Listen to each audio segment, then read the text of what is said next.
kita itu sudah ngagem pusaka, terutama tokoh-tokoh tujuan kita itu tidak lepas dari pusaka. Jadi pusaka ini atau keris ini sudah ada sejak, kalau literatur itu disebutkan sejak zaman Antabrata, zaman Kadewatan, zaman Kahurigan, kemudian zaman Singosari, Kediri, Mojopahit, Kesultanan Demak, terus sampai Pakubuwono, Hamengkubuwono, sampai zaman istilahnya itu Kamardikan. Itu keris-keris yang ada sampai hari ini. Mulai dari keris yang sederhana sampai keris pusaka yang multi apa?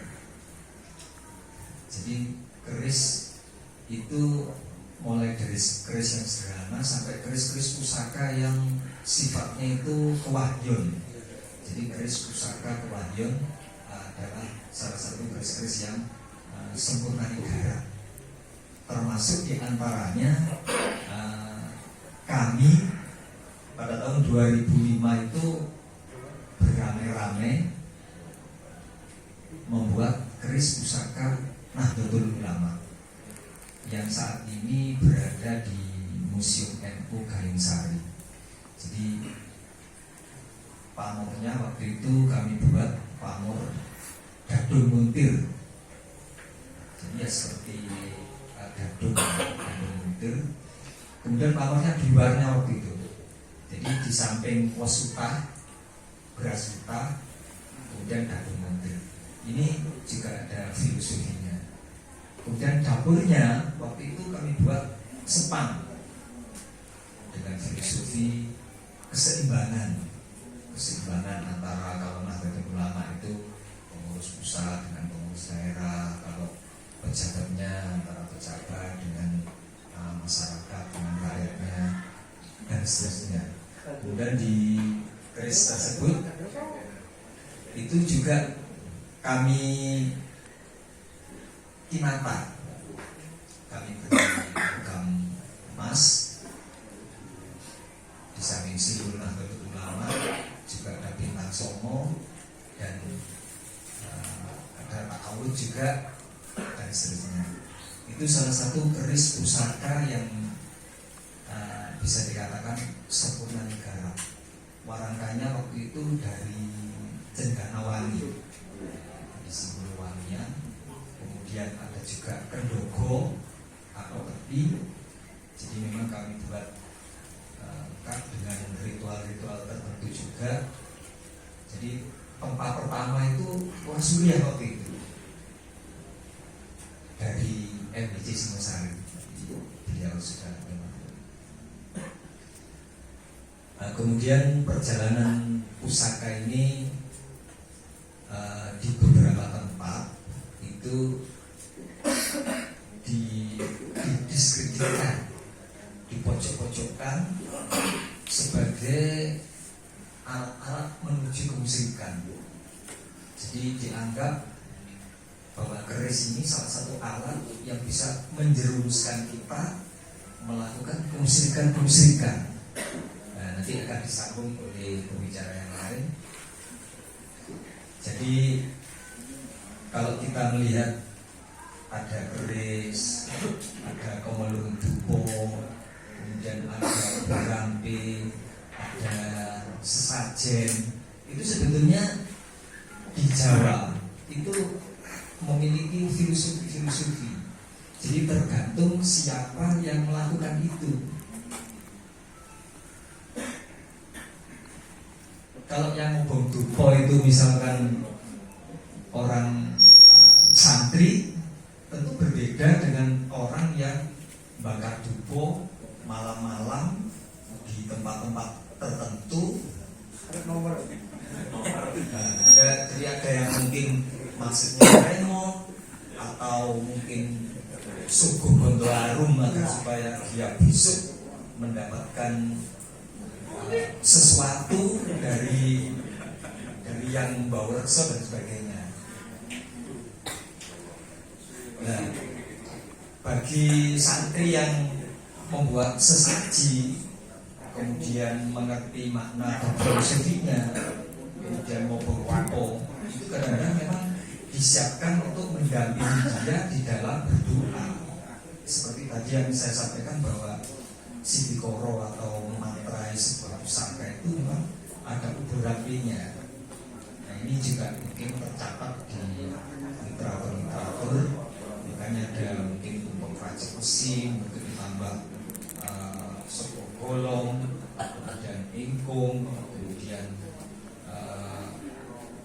ada kembang telon, kemudian sesajinya itu juga lengkap. Itu masing-masing memiliki filosofi, memiliki makna-makna yang mana itu bagian dari simbol hidup dan kehidupan. Misalkan di situ ada kamar publik, kemudian ada contohnya itu apa? Itu ada enak. Kemudian ada kelapa biasanya. Nah, kalau kamar publik itu simbol apa? Simbol pepagang. Kemudian kalau ada kelapa itu apa? Simbol migunani. Jadi kalau kita lihat pohon kelapa itu ada pertanyaan, bagian mana yang berguna? Atau dibalik, bagian mana dari pohon kelapa itu yang tidak berguna? Tidak ada, semuanya berguna. Jadi mulai dari masih gegan berguna, sudah tua berguna, kemudian dipacaki kulitnya juga berguna. Pokoknya itu simbol migunani.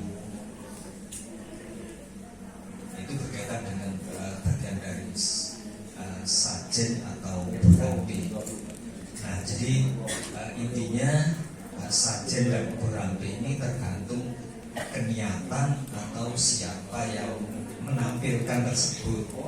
Jadi supaya tidak salah atau keliru. Jadi simbol-simbol yang ada pada burampi. Kemudian ini sedikit lagi tentang keris, mungkin nanti ada pertanyaan-pertanyaan bahwa kami belajar membuat keris akhirnya mendapat julukan seorang empu, ya padahal masih belajar sebetulnya. Kemudian jadi keris itu sebetulnya sejak awal itu dibuat atau disiapkan untuk tujuan-tujuan tertentu. Ini khususnya bagi orang yang pesan keris dan menopo Pak. Jadi bermacam-macam orang pesan keris itu, mulai dari yang ingin derajatnya naik, kemudian sampai yang orang pesan keris itu ingin punya anak itu loh pesan keris. Jadi ini kadang-kadang ya lucu, tapi ketika ditanya kadang-kadang orang datang untuk pesan keris itu ternyata mendapatkan petunjuk. Nah ini yang kadang-kadang sulit. Petunjuk saking pundi Pak? Mimpi kok kayak beriki di monggo. Ya jadi itu salah satu profesi di Singosari. Nah, kemudian sedikit tentang jadi sejak awal keris itu dibuat untuk tujuan-tujuan tertentu. Di samping secara umum bahwa keris itu memang pada awalnya senjata raket, jadi senjata tikam jarak dekat pada awalnya begitu. Jadi pada saat Sultan Agung Hanyokrokusumo itu mau menyerang Batavia, itu beliau menyiapkan pusaka-pusaka sebanyak-banyaknya. Jadi kalau dulu itu rakyat itu tidak artinya tidak semuanya ngagem atau mungkin berdakwah keris. Pada saat Sultan Agung Hanyokrokusumo itu mau menyerang Batavia, itu rakyatnya dibekali dengan pusaka-pusaka. Mungkin sebenarnya saya nyebutnya, mungkin nanti ada pertanyaan, mungkin bisa berkembang. Assalamualaikum warahmatullahi wabarakatuh.